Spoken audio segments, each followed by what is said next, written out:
So here we would like to welcome on the stage one of the very experienced bartender of India, one of the very first lady bartender of India, and here we welcome Shatbhi Basu on the stage. And her topic is basic but important. Once again,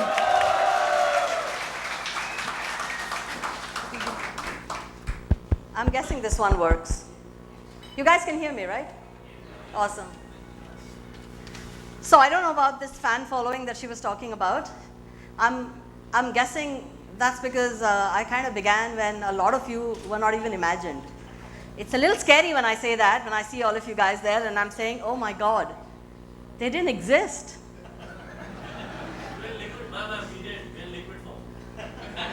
I'm even wondering about that one, Pranav. Seriously.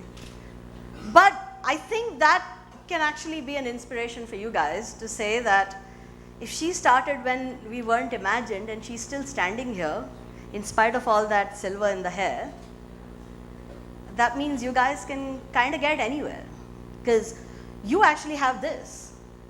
We didn't have the pleasure of having this kind of stuff around us or having mentors around us who actually were able to help us get to where we were. We had to kind of get going ourselves and tell ourselves, yeah, if this is what I want to do, I better move my you know what and do it. Otherwise, it's not going to happen. So yeah, there we are. So I'm so glad to be here today. It's fabulous to see all of you people here, and I'm really happy that Pankaj and Sachin put this together. And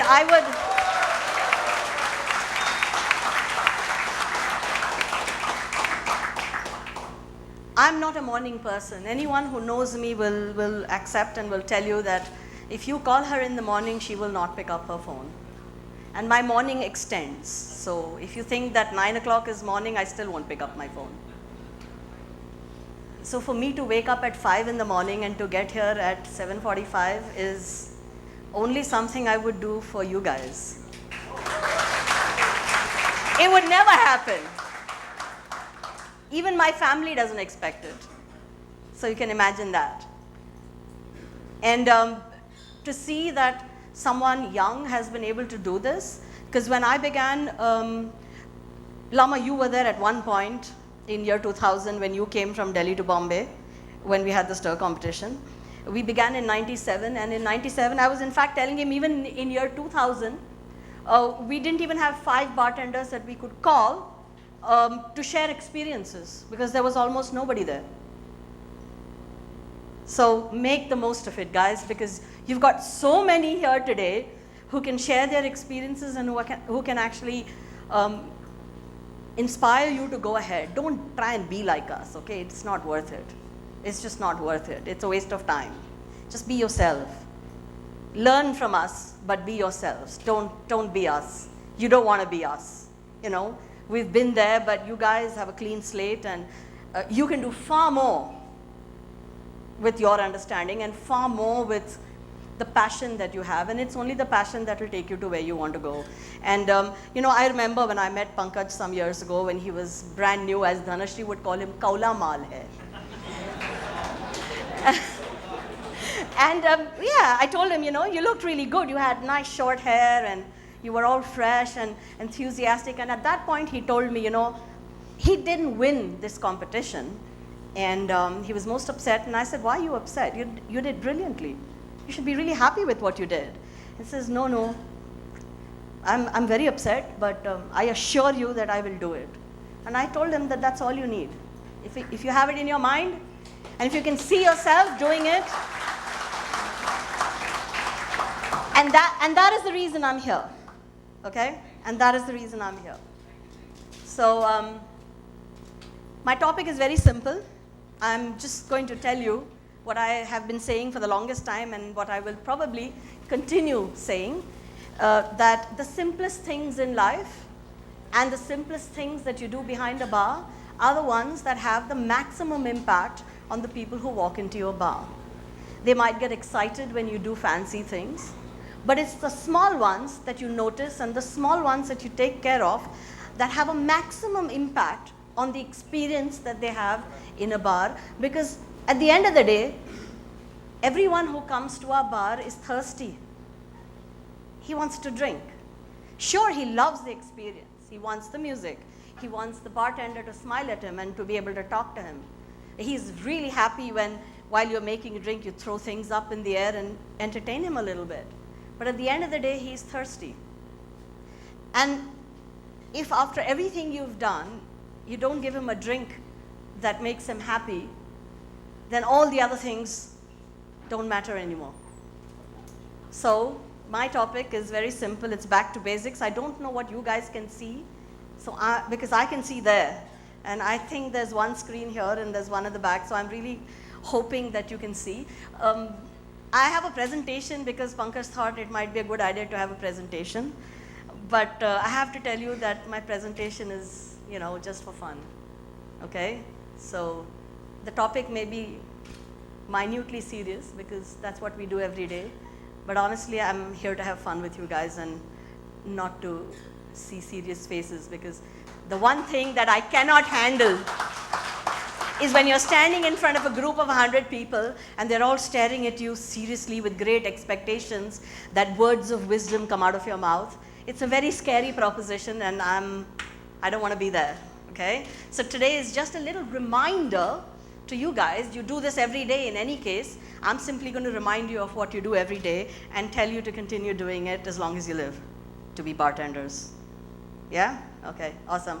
So, back to basics. It's all about logic.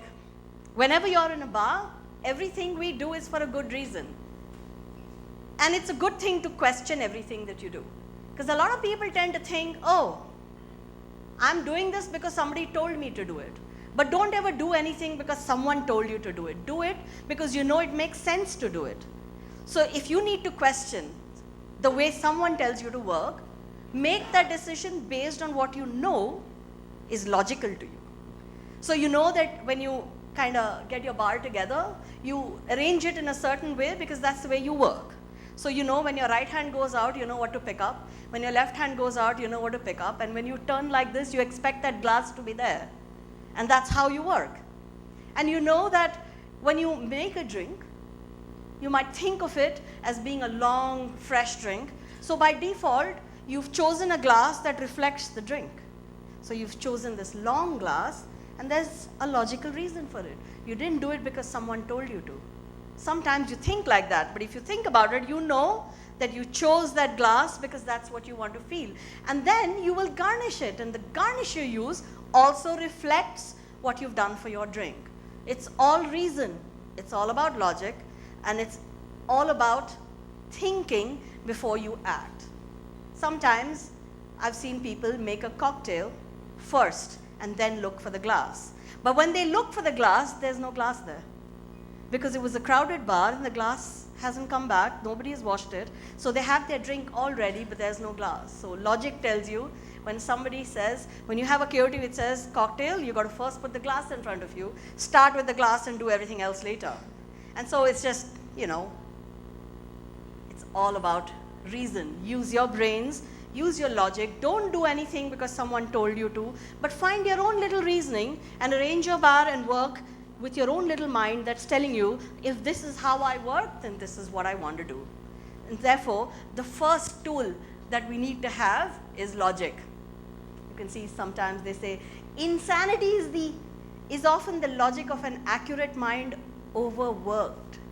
That tells you that sometimes on a Saturday night when you're going crazy, when you have no idea of what is happening in your bar, sometimes it drives you crazy. But through all that insanity, if you have remembered your basic logic, you know that however crazy it gets, you will still do things the way you have trained yourself to do. And you will invariably still put the glass there in front of you and continue to give that garnish even at 1:30 or 2 in the morning when you don't really want to. You actually want to tell the guy, Baba, drink a beer or drink a straight, I'm not even making cocktails for you. But if you have this in you, you'll be able to do it even at the worst moment in the bar. And we all know what worst moments in bar are like. So, Daryl? The second big tool that we all have is observe. Because everything we do is about where our eyes are. Observe, observe, observe. If you don't use your eyes, you won't know what's happening on your bar at all. But your eyes don't just simply tell you about what you see on your bar. The eyes also tell you the kind of people who are walking in. They tell you what that guy is wearing. They tell you his body language. They'll also show you who he's with, which will also help you decide what he's going to be drinking. So, your power of observation tells you everything. It's one of the most basic tools that you need to cultivate when you work in a bar. Look. If you're in a bar, even though you're not looking after a particular section, you need to know what that guy's drinking. And you will only do that if your eyes are working. You may not necessarily need to ask the bartender, "Tune kya diya re usko?" But you can actually look, and while he's pouring, you know, your eyes by default should go to see that he picked up a bottle of Shivers, he poured him a small, not a large. So if for some reason that guy attracts your attention, you don't have to go there and ask him, "Sir, what are you drinking? Is that a small or a large?" and waste his time. So observe, observe, observe, because if you observe, it will tell you everything you need to know about the customer who comes to your bar, and you in turn, therefore, will be able to sell him either what he wants or sell him what you want if you're smart enough. The third tool that you have is the difference between method and technique. A recipe is a method. It simply shows you the way. But it's technique that will allow you to make your drink brilliant. It's like playing football or playing cricket, whichever one you guys like. You know that there is a way to bat and there is a way to bowl. But you know that every brilliant batsman and every brilliant bowler or every brilliant footballer applies technique to what he has been taught. And it is his technique that allows him to either get that ball into the goal or hit that six or slide it just behind and get a 4. And exactly in the same way, that's what we have. We have a method, but if we have to apply technique, it's the technique that will help us get to our goal. And if you don't apply technique, and that technique will only come when you see people who are making that drink and you see the difference between a drink that is, "Oh my God, wow, this is really great," and, "Oh, I had this the other day and really, this is about there." That's the difference between method and technique. Technique gets you the wow. Method, okay, I made a drink. So always strive to apply technique. Always strive to learn technique to see how you can make a drink better every single time. You have to evolve. You can't keep doing the same thing over and over again. Because people change, palates change. And if you don't recognize that, your technique will not change.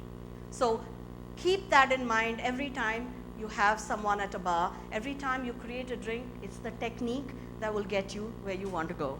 Daryl?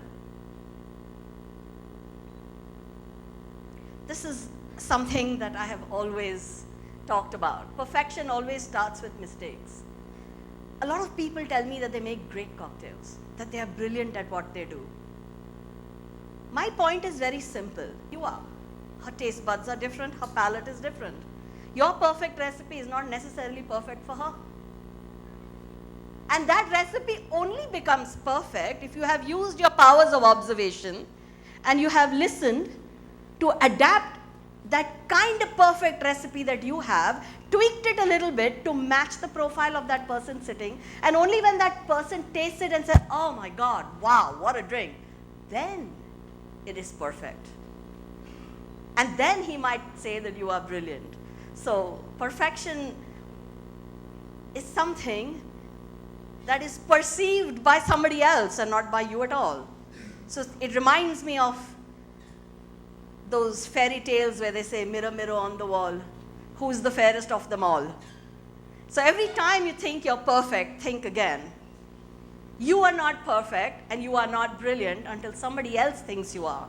And it's when you are able to do that consistently with people and change your drink, however perfect you may think it is, to suit the palate of the person who's actually coming to your bar and paying money to drink your drink. And then that person says, "You are brilliant because you've understood exactly what I want." Then you're perfect. So remember that.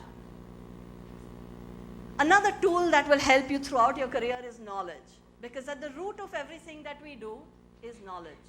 If you know every drink on your bar, every spirit, every flavor, every wine, every beer, if you are able to find out what makes the drink what it is, if you can tell me why 10 vodkas are different, and if you can understand why one whiskey is different from another, its root, its culture, its heritage, what makes it what it is, that is when you will respect the elements that are there in your bar. And with that respect of the elements will come your respect of using them to create really good drinks. If you can talk to people about that, and if you can inculcate that sense of respect, because at the end of the day, it's something that we work with, it's our profession. If we don't respect it, how are we going to get respect from using it? So at the root of everything is knowledge. It's a constant process. It's not that you've learned it once and I know it all. I've been doing this for a disgusting number of years, 34, and I still say that I still haven't learned it all. Because every day there's something new that comes, and every day is a new learning for me. And not only from books or websites or from the brands that come in and tell us more about it, but from the young kids that we teach who go out with blank minds, will come back and show you something that they've created, something new, and we learn from them. And we say, wow, this is something I would never have thought about. And it's good, because I know a lot of people who don't like to learn from young people because they feel a little disturbed. The ego kind of gets a bit shattered. But it's a stupid thing to have an ego, okay? Because the ego gets you nowhere at all. You got to be on your feet, you got to be on the ground, and your mind needs to be open. And each time you do that, that's what's going to happen. You will learn. Every time you give, you get back. And believe it, because it's true. I still get back what I gave. And sometimes I learn more from them than I taught them. So sharing and learning is a process that is constant. And if you open your mind and say, and get there and learn all the time and keep it open, you'll be brilliant at what you do. Presence of mind is something that really helps people while working in a bar. Because sometimes crazy things happen to us. And sometimes you're lost. So suddenly I find someone coming to a bar and asking for a drink that's not on your bar. But they just say, I'm sorry, we don't have it. Presence of mind is when you use that tool, that information that your customer has given you, saying this is a drink that I'd like to have, you don't have it, your knowledge of everything that's on your bar will allow you to present him with an alternate. And that's what presence of mind allows you to do. I remember once on a bar, someone came up and asked the bartender for a Bud Light. And for the first 10 seconds, there was silence. The bartender just stood still because he had no idea what this guy was talking about. Because he looked around him, he then picked up his lighter and looked at it, and he was trying to, and then somebody put his hand down to say, no, he didn't ask you for a lighter, stupid. He asked you for a Bud Light. That's a Budweiser Light. And because he didn't know what he was talking about, there was no presence of mind. And even after that, he was, I'm so sorry, sir, we don't have Bud Light. But they did have another light beer on the bar, but his presence of mind being completely confounded didn't allow him to offer that option. So presence of mind is something that works for us for everything. I'll give you another small example of presence of mind. We were on a really, really busy bar. And this bar was a special party night bar. It was a circular bar right in the middle of a room, which means there was no access to get to your back areas at all. And whatever we needed, we had to rely on the service staff to give it back to us. So in this little round bar, we were completely out of glasses at one point, and we had no idea because people were coming and saying, give us a drink, give us a drink, give us a drink. And we were like, holy shit, not even one glass. So finally, 3 of us, I told them, find as many shot glasses as you can find, just line them all up on the bar, and then we made shots, we poured it, and then when we ran out of those, one of the boys, obviously I'm not going to climb up on the bar, you guys know that. So we made the two guys climb up on the bar, and everyone who came, we said, come to the bar, open your mouth, and start giving them shots, straighten them out till we got the glasses back. And therefore, for that little while, we were able to calm them down because it was entertainment for them, till we got the glasses back, and then we were back to normal again. So presence of mind is something when you work in a bar that's really, really important. It's a very basic tool, but it is something that you must always, always strive for. Because without that, it says there, my presence of mind is almost always absent. We got to move past that one. Being in a bar is about working with a team. You are not working in isolation, and that is something, again, we need to remember. A lot of bartenders are bartenders in themselves. It's all about them. It's not about the team at all. So when you see them working on a bar, it's all I, and I. And everything is passed on to the others. So if there's a mistake in the bar, the buck is passed on here or here. If you run out of garnishes, it's his fault. If there's not enough lime juice, it's that guy's fault. If there's not enough backup beer, it's the third guy's fault. The point is, being in a bar is about working as a team. And if you're a smart guy heading that team, then you'll know very quickly that unless you get the team to come to your level and you put them together, it's not going to work. Because then it's just going to be about you and about the others. Each one of them is working individually. Nobody is working together. And that's the end of a bar. So the first thing is, when a new kid comes into your bar, don't waste your time trying to analyze him, to vet him. Chal dekhte kya aata hai usko.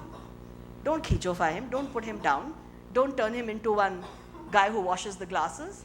If you're smart, you'll start teaching him what you want him to do so that he can be useful to you really quickly. If you don't, he'll either get frustrated and leave, or he'll just never get to where you want him to be. So always remember that. And if you work in a team, if you work with each other, then that will show, because some of the best bars are those bars where you can see the entire team working as one. And there's no push and pull happening. So cultivate that whenever you work. I dropped something. Oops. And when you have that, you'll find that that's the best way to work with a team in sync and close-knit, so that you share with each other, you learn from each other, and very soon everybody is up together. Daryl? Daryl? Communication.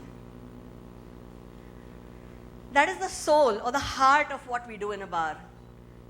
You need to learn how to communicate. I find that people find it very difficult to communicate with customers. Either they are afraid, or they don't understand them, or they just want to make their drink and get it over with. You go to a bar, very often you'll find the guys are making their drinks, their eyes are down. Their eyes are not looking at the customers at all. So customers are calling them, but because we're all like this, they're desperately making our drink without looking at who's there at all. They're afraid to speak to people. But the point is, it's when you speak to people that you will have less problems. I've seen people, when there's a delay in the drink, they go as far away from the customer as possible. Point is, if you don't go far away, then he's not pissed off at you. As long as you're smiling at him and reminding him and telling him that, I know your drink and I'm going to make it for you.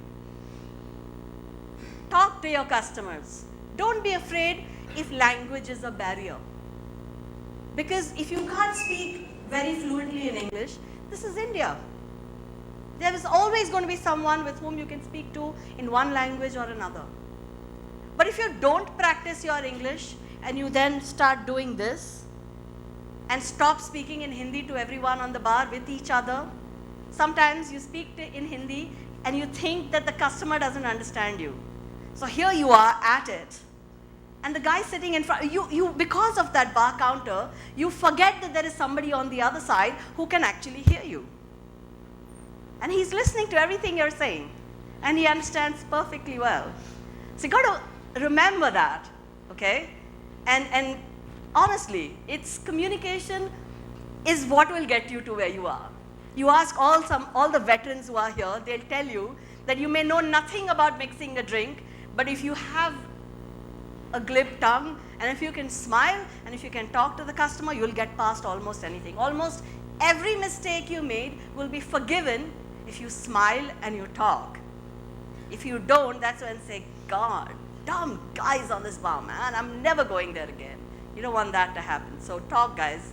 Communicate. Think of yourselves watching a movie. Okay, the easiest way to learn the art of communication is you guys spend so much time watching movies. It's about time you learned something from there as well, you know. How you say, cut, copy, and paste. It works. The cut, copy, paste actually works. So do that. The big thing, being competitive. How everyone here is desperate about competitions, right? Where's Varun? There you are. All right. Yeah, he has been there for a long time, so he knows how it feels. Competitions are good, but when you're working in a bar, don't compete. The only person with whom you should compete is yourself. Don't try and compete with another guy in your bar, and don't be better than somebody else. Because when you try and be better than someone else, you spend a lot of time wasting it observing the other person so that you can be better than them. But if you were to use that time to analyze yourself, to see how you can get better every day than you were the previous day, then there's something going for you. Use all the energy that you have for that. Compete with yourself. Don't compete with somebody else. Sure, be inspired by someone. Learn from them.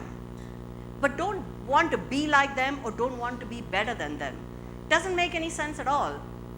If you can be brilliant in your own way, why do you need to worry about someone else? Does that make any sense? So, if you want to compete, please compete only with yourselves. Just remember that. Analyze yourself every day. Ask yourself this question every night. What did I do today that I could do better? And do that the next day. And if you follow that, trust me, you will be really, really good at what you do, and you will not be bothered by what anyone else does at all. And the last thing I want to say to you, that if you don't know it already, most of us as bartenders are geniuses.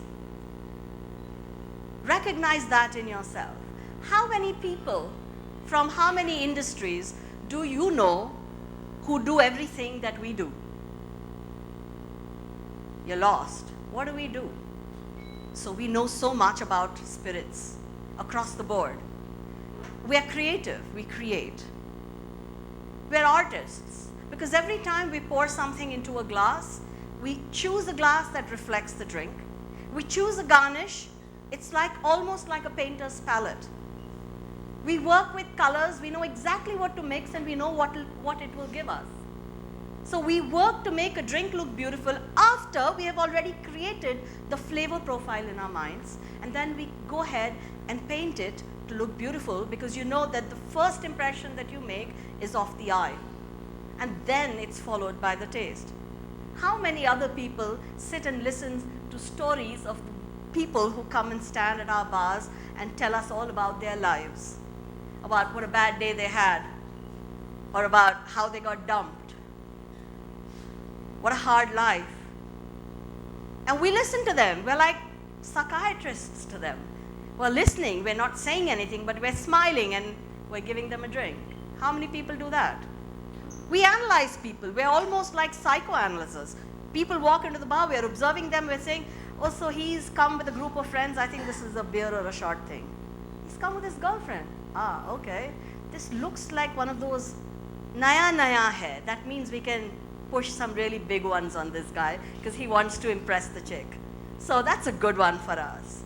Then you see another one, oh, this has been there for a while now, I don't think it matters. You see a guy walking in and you're saying, he's a regular, but this time he's not with his group. He's coming with, looks like office, boss hai saath mein. You're then considering again what you're going to say to him or how you're going to treat him, because you know that if you make one mistake, his job could be at stake. So if you see him with his boss and you say, what's up? Usual, The guy might say, oh, so this guy spends his money here all the time. If you ask him for his drink first, he doesn't want to be asked for his drink first because he wants to see what his boss is drinking first. Because if he asks for a single malt and if his boss says Kingfisher, you know what's going to happen the next day, right? As bartenders, we analyze that. How many people do things like that? We're creative, we're artists, we're doctors to them, we're counselors, we observe. How many people do so many things? All of this, all enclosed in one person. It's only we. We can become CEOs of companies, MDs of companies. You can head whatever you want to. But this skill of bartending is never leaving you. Because even as the CEO of a company, you're the one who's going to entertain people from across the world. And who knows their spirits and wines better than you? If you throw a party, you know that the hotel can't con you because you know it all already. He's never going to be able to con you into saying, I'll give you this, the best wine. You're going to look at him and say, yeah, really? You're telling me this? Huh? So, take this skill that you're learning today, treat it the way it needs to be treated, be passionate about it, look after it, respect it, because if you show it respect, it will give you respect back. If you do not respect it, then that's what will happen to you. What you give comes right back. If you don't show it respect, and if you treat it with disrespect, then people will treat you with disrespect because they can see that you don't respect the profession at all. So if you can stick to this, use your basics to make yourself important, to make things right in your bar, and to impact each one of your customers with these small little details that you keep in mind, there is nothing that can go wrong, and you will always be brilliant. So, this is it.